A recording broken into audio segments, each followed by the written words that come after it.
इसे क्या बोलते हैं? जेंडर। क्या बोले जाते हैं? अब लिंग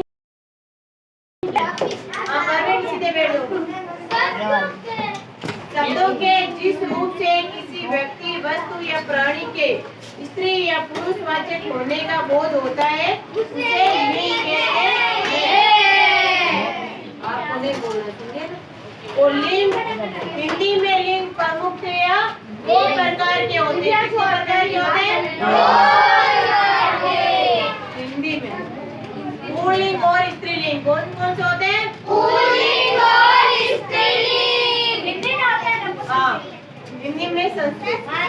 हिंदी में 2 होते हैं, संस्कृत में 3 होते हैं। कितने होते हैं? 3।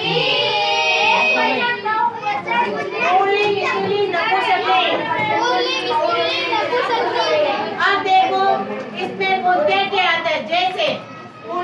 जैसे राम, लड़का, राजा, घोड़ा, हाथी, सिंह, बकरा, उसका, उनका, जाता,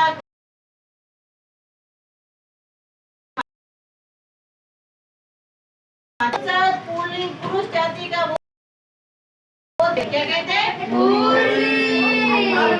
अब देखो स्त्रीलिंग में सीता, लड़की, रानी, घोड़ी, हथिनी, सिंह, बकरी, जाति, हाथी आदि सब व्रत का बोध कराते हैं, वे स्त्रीलिंग कहलाते हैं। जो सब स्त्री जाति का बोध कराते हैं उसे स्त्रीलिंग कहते हैं। अब देखो निर्जीव या अचेतन। अचेतन का मतलब होता है जिसमें चेतना नहीं रहती हो।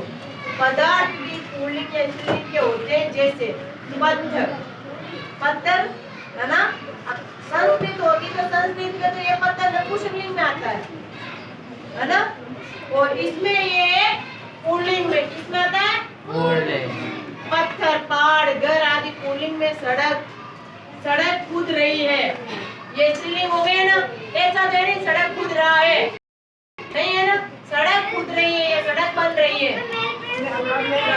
फिर रस्सी, फिर लकड़ी आदि ये सब भी इसमें आते हैं स्त्रीलिंग में। स्त्रीलिंग या पुल्लिंग में, स्त्रीलिंग में जिस अंत में आ या पन रहता है वे प्राय पुल्लिंग होते हैं। अब देखो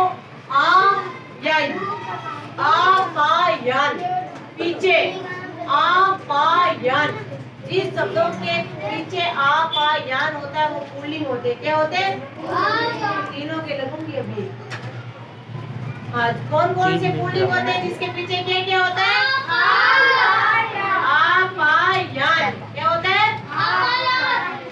आपायन।